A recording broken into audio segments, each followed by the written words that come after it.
أعوذ بالله من الشيطان الرجيم. بسم الله الرحمن الرحيم.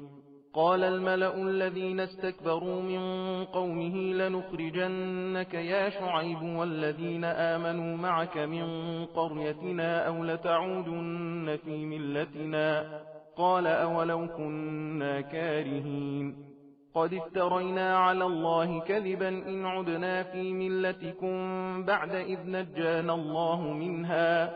وما يكون لنا أن نعود فيها إلا أن يشاء الله ربنا، وسع ربنا كل شيء علما، على الله توكلنا، ربنا افتح بيننا وبين قومنا بالحق وأنت خير الفاتحين. وقال الملأ الذين كفروا من قومه لئن اتبعتم شعيبا إنكم إذا لخاسرون. فأخذتهم الرجفة فأصبحوا في دارهم جاثمين. الذين كذبوا شعيبا كأن لم يغنوا فيها، الذين كذبوا شعيبا كانوا هم الخاسرين. فتولى عنهم وقال يا قوم لقد أبلغتكم رسالات ربي ونصحت لكم فكيف آسى على قوم كافرين. وما أرسلنا في قرية من نبي إلا أخذنا أهلها بالبأساء والضراء لعلهم يضرعون. ثم بدلنا مكان السيئة الحسنة حتى عفوا وقالوا قد مس آباءنا الضراء والسراء فأخذناهم بغتة وهم لا يشعرون. ولو أن أهل القرى آمنوا واتقوا لفتحنا عليهم بركات من السماء والأرض ولكن كذبوا فأخذناهم بما كانوا يكسبون. أفأمن أهل القرى أن يأتيهم بأسنا بياتا وهم نائمون أو أمن أهل القرى أن يأتيهم بأسنا ضحى وهم يلعبون. أفأمنوا مكر الله فلا يأمن مكر الله إلا القوم الخاسرون. أولم يهد للذين يرثون الأرض من بعد أهلها أن لو نشاء أصبناهم بذنوبهم ونطبع على قلوبهم فهم لا يسمعون. تلك القرى نقص عليك من أنبائها ولقد جاءتهم رسلهم بالبينات فما كانوا ليؤمنوا بما كذبوا من قبل كذلك يطبع الله على قلوب الكافرين. وما وجدنا لأكثرهم من عهد وإن وجدنا أكثرهم لفاسقين. ثم بعثنا من بعدهم موسى بآياتنا إلى فرعون وملئه فظلموا بها فانظر كيف كان عاقبة المفسدين. وقال موسى يا فرعون إني رسول من رب العالمين حقيق على ألا أقول على الله إلا الحق قد جئتكم ببينة من ربكم فأرسل معي بني إسرائيل. قال إن كنت جئت بآية فأت بها إن كنت من الصادقين. فألقى عصاه فإذا هي ثعبان مبين ونزع يده فإذا هي بيضاء للناظرين. قال الملأ من قوم فرعون إن هذا لساحر عليم يريد أن يخرجكم من أرضكم فماذا تأمرون. قالوا أرجه وأخاه وأرسل في المدائن حاشرين يأتوك بكل ساحر عليم. وجاء السحرة فرعون قالوا إن لنا لأجرا إن كنا نحن الغالبين. قال نعم وإنكم لمن المقربين. قالوا يا موسى إما أن تلقي وإما أن نكون نحن الملقين. قال ألقوا فلما ألقوا سحروا أعين الناس واسترهبوهم وجاءوا بسحر عظيم وأوحينا إلى موسى أن ألق عصاك فإذا هي تلقف ما يأفكون فوقع الحق وبطل ما كانوا يعملون فغلبوا هنالك وانقلبوا صاغرين وألقي السحرة ساجدين قالوا آمنا برب العالمين رب موسى وهارون قال فرعون آمنتم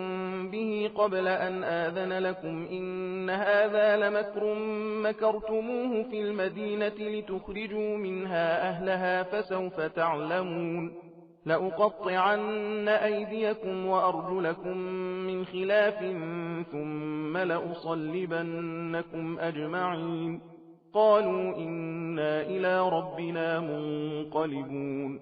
وما تنقم منا إلا أن آمنا بآيات ربنا لما جاءتنا ربنا أفرغ علينا صبرا وتوفنا مسلمين وقال الملأ من قوم فرعون أتذر موسى وقومه ليفسدوا في الأرض ويذرك وآلهتك قال سنقتل أبناءهم ونستحيي نساءهم وإنا فوقهم قاهرون قال موسى لقومه استعينوا بالله واصبروا إن الأرض لله يورثها من يشاء من عباده والعاقبة للمتقين قالوا أوذينا من قبل أن تأتينا ومن بعد ما جئتنا قال عسى ربكم أن يهلك عدوكم ويستخلفكم في الأرض فينظر كيف تعملون ولقد أخذنا آل فرعون بالسنين ونقص من الثمرات لعلهم يذكرون فإذا جاءتهم الحسنة قالوا لنا هذه وإن تصبهم سيئة يطيروا بموسى ومن معه ألا إنما طائرهم عند الله ولكن أكثرهم لا يعلمون وقالوا مهما تأتنا به من آية لتسحرنا بها فما نحن لك بمؤمنين فأرسلنا عليهم الطوفان والجراد والقمل والضفادع والدم آيات مفصلات فاستكبروا وكانوا قوما مجرمين ولما وقع عليهم الرجز قالوا يا موسى ادع لنا ربك بما عهد عندك لئن كشفت عنا الرجز لنؤمنن لك ولنرسلن معك بني إسرائيل فلما كشفنا عنهم الرجز إلى أجل هم بالغوه إذا هم ينكثون فانتقمنا منهم فأغرقناهم في اليم بأنهم كذبوا بآياتنا وكانوا عنها غافلين وأورثنا القوم الذين كانوا يستضعفون مشارق الأرض ومغاربها التي باركنا فيها وتمت كلمة ربك الحسنى على بني إسرائيل بما صبروا ودمرنا ما كان يصنع فرعون وقومه وما كانوا يعرشون وجاوزنا ببني إسرائيل البحر فأتوا على قوم يعكفون على أصنام لهم قالوا يا موسى اجعل لنا إلها كما لهم آلهة قال إنكم قوم تجهلون إن هؤلاء متبر ما هم فيه وباطل ما كانوا يعملون قال أغير الله أبغيكم إلها وهو فضلكم على العالمين وإذ أنجيناكم من آل فرعون يسومونكم سوء العذاب يقتلون أبناءكم ويستحيون نساءكم وفي ذلكم بلاء من ربكم عظيم وواعدنا موسى 30 ليلة وأتممناها ب10 فتم ميقات ربه 40 ليلة. وقال موسى لأخيه هارون اخلفني في قومي وأصلح ولا تتبع سبيل المفسدين. ولما جاء موسى لميقاتنا وكلمه ربه قال رب أرني أنظر إليك قال لن تراني ولكن انظر إلى الجبل فإن استقر مكانه فسوف تراني. فلما تجلى ربه للجبل جعله دكا وخر موسى صعقا. فلما أفاق قال سبحانك تبت إليك وأنا أول المؤمنين. قال يا موسى إني اصطفيتك على الناس برسالاتي وبكلامي فخذ ما آتيتك وكن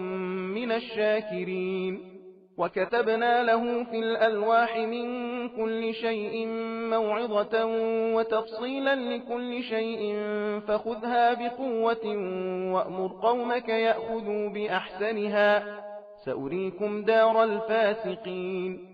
سأصرف عن آياتي الذين يتكبرون في الأرض بغير الحق وإن يروا كل آية لا يؤمنوا بها وإن يروا سبيل الرشد لا يتخذوه سبيلا وإن يروا سبيل الغي يتخذوه سبيلا. ذلك بأنهم كذبوا بآياتنا وكانوا عنها غافلين. والذين كذبوا بآياتنا ولقاء الآخرة حبطت أعمالهم هل يجزون إلا ما كانوا يعملون. واتخذ قوم موسى من بعده من حليهم عجلا جسدا له خوار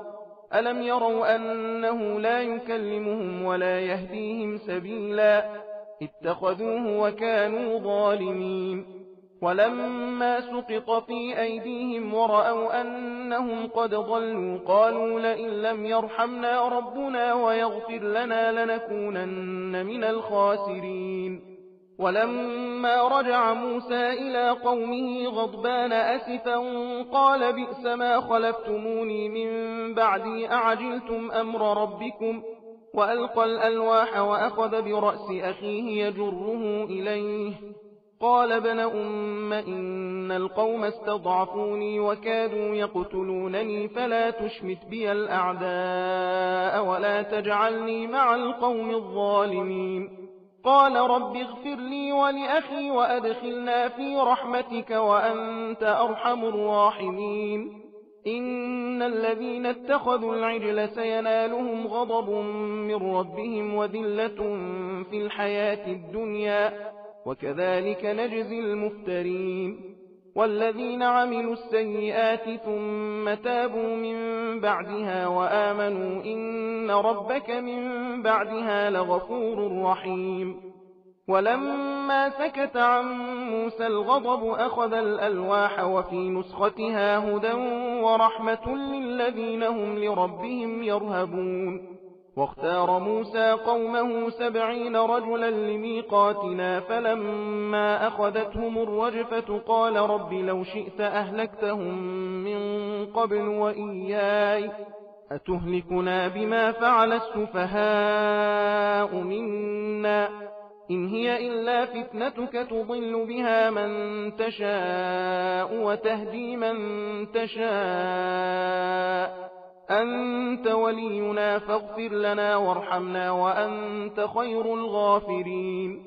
واكتب لنا في هذه الدنيا حسنة وفي الآخرة إنا هدنا إليك. قال عذابي أصيب به من أشاء ورحمتي وسعت كل شيء فسأكتبها للذين يتقون ويؤتون الزكاة والذين هم بآياتنا يؤمنون. الذين يتبعون الرسول النبي الأمي الذي يجدونه مكتوبا عندهم في التوراة والإنجيل يأمرهم بالمعروف وينهاهم عن المنكر ويحل لهم الطيبات ويحرم عليهم الخبائث ويحل لهم الطيبات ويحرم عليهم الخبائث ويضع عنهم إصرهم والأغلال التي كانت عليهم فالذين آمنوا به وعزروه ونصروه واتبعوا النور الذي أنزل معه أولئك هم المفلحون قل يا أيها الناس إني رسول الله إليكم جميعا الذي له ملك السماوات والأرض لا إله إلا هو يحيي ويميت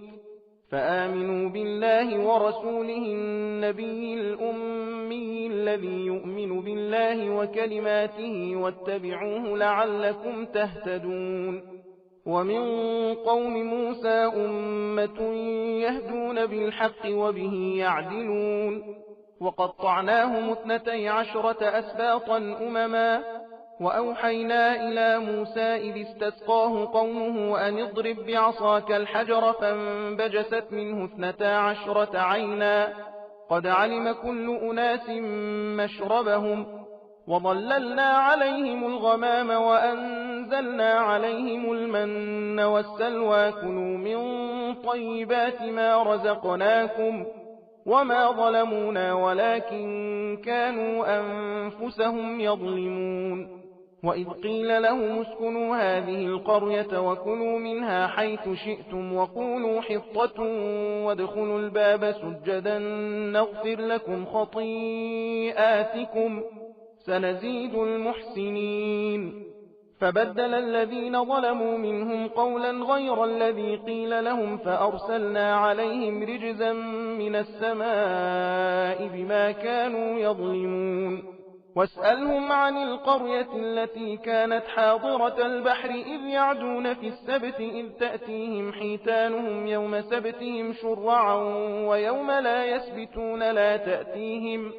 كذلك نبلوهم بما كانوا يفسقون وإذ قالت أمة منهم لم تعظون قوما الله مهلكهم أو معذبهم عذابا شديدا قالوا معذرة إلى ربكم ولعلهم يتقون فلما نسوا ما ذكروا به أنجينا الذين ينهون عن السوء وأخذنا الذين ظلموا بعذاب بئيس بما كانوا يفسقون فلما عتوا عما نهوا عنه قلنا لهم كونوا قردة خاسئين وإذ تأذن ربك ليبعثن عليهم إلى يوم القيامة من يسومهم سوء العذاب إن ربك لسريع العقاب وإنه لغفور رحيم وقطعناهم في الأرض أمما منهم الصالحون ومنهم دون ذلك وبلوناهم بالحسنات والسيئات لعلهم يرجعون فخلف من بعدهم خلف ورثوا الكتاب يأخذون عرض هذا الأدنى ويقولون سيغفر لنا وإن يأتهم عرض مثله يأخذوه ألم يؤخذ عليهم ميثاق الكتاب ألا يقولوا على الله إلا الحق ودرسوا ما فيه والدار الآخرة خير للذين يتقون أفلا تعقلون والذين يمسكون بالكتاب وأقاموا الصلاة إنا لا نضيع أجر المصلحين وإذ نتقنا الجبل فوقهم كأنه ظلة وظنوا أنه واقع بهم خذوا ما آتيناكم بقوة واذكروا ما فيه لعلكم تتقون وإذ أخذ ربك من بني آدم من ظهورهم ذريتهم وأشهدهم على أنفسهم ألست بربكم قالوا بلى شهدنا أن تقولوا يوم القيامة إنا كنا عن هذا غافلين أو تقولوا إنما أشرك آباؤنا من قبل وكنا ذرية من بعدهم أفتهلكنا بما فعل المبطلون وكذلك نفصل الآيات ولعلهم يرجعون واتل عليهم نبأ الذي آتيناه آياتنا فانسلخ منها فأتبعه الشيطان فكان من الغاوين ولو شئنا لرفعناه بها ولكنه أخلد إلى الأرض واتبع هواه فمثله كمثل الكلب إن تحمل عليه يلهث أو تتركه يلهث ذلك مثل القوم الذين كذبوا بآياتنا فاقصص القصص لعلهم يتفكرون ساء مثلا القوم الذين كذبوا بآياتنا وأنفسهم كانوا يظلمون من يهد الله فهو المهتدي ومن يضلل فأولئك هم الخاسرون ولقد ذرأنا لجهنم كثيرا من الجن والإنس لهم قلوب لا يفقهون بها ولهم أعين لا يبصرون بها ولهم آذان لا يسمعون بها أولئك كالأنعام بل هم أضل أولئك هم الغافلون ولله الأسماء الحسنى فادعوه بها وذروا الذين يلحدون في أسمائه سيجزون ما كانوا يعملون وممن خلقنا أمة يهدون بالحق وبه يعدلون والذين كذبوا بآياتنا سنستدرجهم من حيث لا يعلمون وأملي لهم إن كيدي متين أولم يتفكروا ما بصاحبهم من جنة إن هو إلا نذير مبين أولم ينظروا في ملكوت السماوات والأرض وما خلق الله من شيء وأن عسى أن يكون قد اقترب أجلهم فبأي حديث بعده يؤمنون من يضلل الله فلا هادي له ويذرهم في طغيانهم يعمهون يسألونك عن الساعة أيان مرساها قل إنما علمها عند ربي لا يجليها لوقتها إلا هو ثقلت في السماوات والأرض لا تأتيكم إلا بغتة يسألونك كأنك حفي عنها قل إنما علمها عند الله ولكن أكثر الناس لا يعلمون قل لا أملك لنفسي نفعا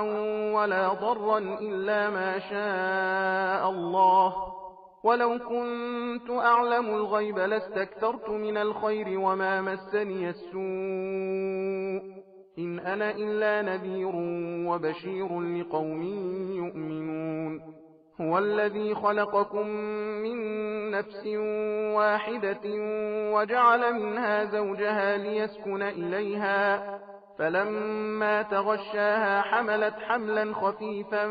فمرت به فلما أثقلت دعوا الله ربهما لئن آتيتنا صالحا لنكونن من الشاكرين فلما آتاهما صالحا جعلا له شركاء فيما آتاهما فتعالى الله عما يشركون أيشركون ما لا يخلق شيئا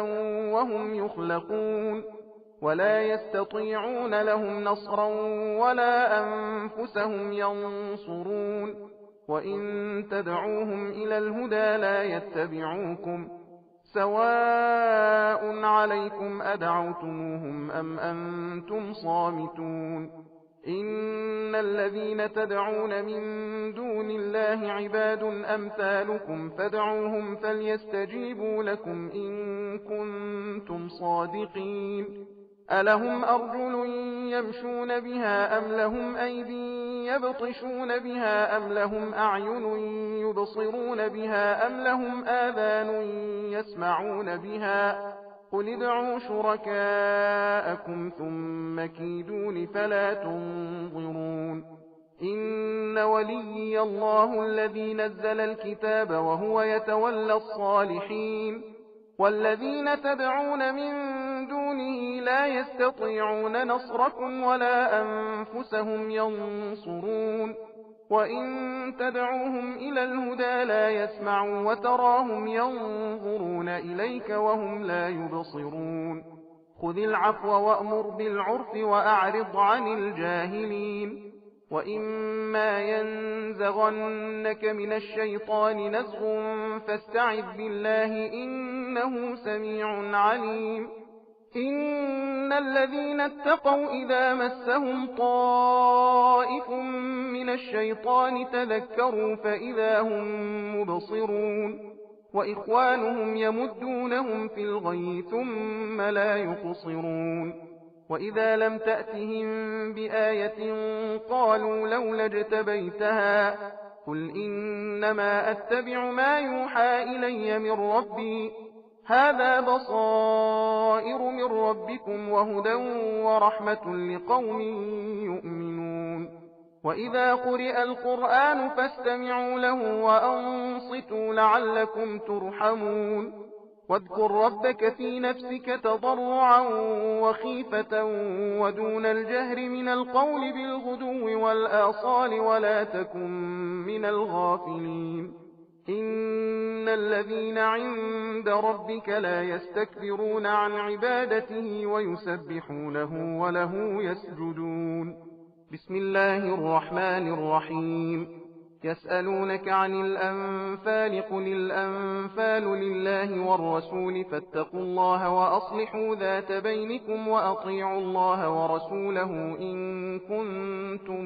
مؤمنين إنما المؤمنون الذين إذا ذكر الله وجلت قلوبهم وإذا تليت عليهم آياته زادتهم إيمانا وعلى ربهم يتوكلون الذين يقيمون الصلاة ومما رزقناهم ينفقون أولئك هم المؤمنون حقا لهم درجات عند ربهم ومغفرة ورزق كريم كما أخرجك ربك من بيتك بالحق وإن فريقا من المؤمنين لكارهون يجادلونك في الحق بعدما تبين كأنما يساقون إلى الموت وهم ينظرون وإذ يعدكم الله إحدى الطائفتين أنها لكم وتودون أن غير ذات الشوكة تكون لكم ويريد الله أن يحق الحق بكلماته ويقطع دابر الكافرين ليحق الحق ويبطل الباطل ولو كره المجرمون إذ تستغيثون ربكم فاستجاب لكم أني ممدكم ب1000 من الملائكة مردفين وما جعله الله إلا بشرى ولتطمئن به قلوبكم وما النصر إلا من عند الله إن الله عزيز حكيم إذ يغشيكم النعاس أمنة منه وينزل عليكم من السماء ماء ليطهركم به ويذهب عنكم رجز الشيطان وليربط على قلوبكم ويثبت به الأقدام إذ يوحي ربك إلى الملائكة أني معكم فثبتوا الذين آمنوا سألقي في قلوب الذين كفروا الرعب فاضربوا فوق الأعناق واضربوا منهم كل بنان ذلك بأنهم شاقوا الله ورسوله ومن يشاقق الله ورسوله فإن الله شديد العقاب ذلكم فذوقوه وأن للكافرين عذاب النار يا أيها الذين آمنوا إذا لقيتم الذين كفروا زحفا فلا تولوهم الأدبار ومن يولهم يومئذ دبره إلا متحرفا لقتال أو متحيزا إلى فئة فقد باء بغضب من الله ومأواه جهنم وبئس المصير فلم تقتلوهم ولكن الله قتلهم وما رميت إذ رميت ولكن الله رمى وليبلي المؤمنين منه بلاء حسنا إن الله سميع عليم ذلكم وأن الله موهن كيد الكافرين. إن تستفتحوا فقد جاءكم الفتح وإن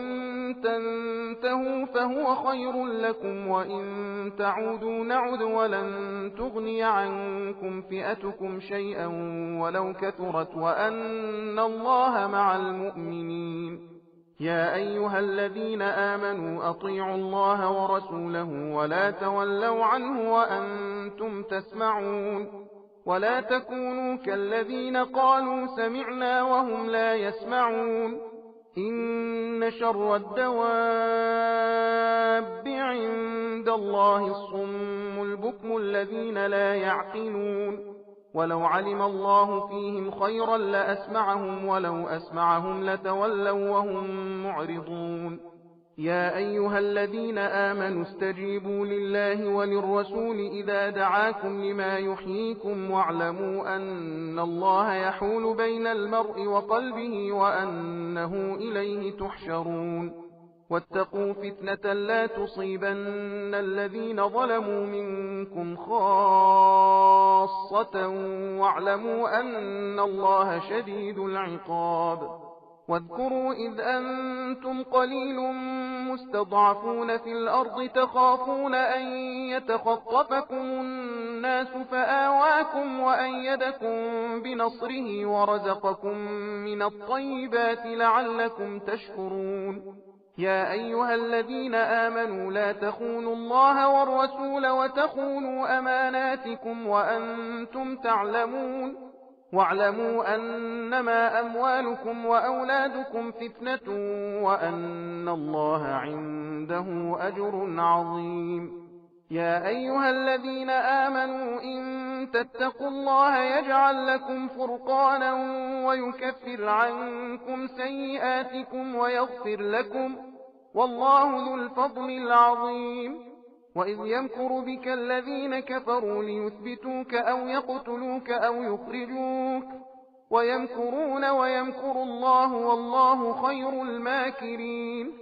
وإذا تتلى عليهم آياتنا قالوا قد سمعنا لو نشاء لقلنا مثل هذا إن هذا إلا أساطير الأولين.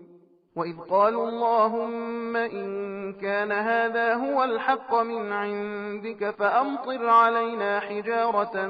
من السماء أو ائتنا بعذاب أليم. وما كان الله ليعذبهم وأنت فيهم وما كان الله معذبهم وهم يستغفرون. وما لهم ألا يعذبهم الله وهم يصدون عن المسجد الحرام وما كانوا أولياءه إن أولياؤه إلا المتقون ولكن أكثرهم لا يعلمون. وما كان صلاتهم عند البيت إلا مكاء وتصدية فذوقوا العذاب بما كنتم تكفرون. إن الذين كفروا ينفقون أموالهم ليصدوا عن سبيل الله فسينفقونها ثم تكون عليهم حسرة ثم يغلبون والذين كفروا إلى جهنم يحشرون. ليميز الله الخبيث من الطيب ويجعل الخبيث بعضه على بعض فيركمه جميعا فيجعله في جهنم أولئك هم الخاسرون. قل للذين كفروا إن ينتهوا يغفر لهم ما قد سلف وإن يعودوا فقد مضت سنة الأولين. وقاتلوهم حتى لا تكون فتنة ويكون الدين كله لله فإن انتهوا فإن الله بما يعملون بصير. وإن تولوا فاعلموا أن الله مولاكم نعم المولى ونعم النصير. صدق الله العلي العظيم.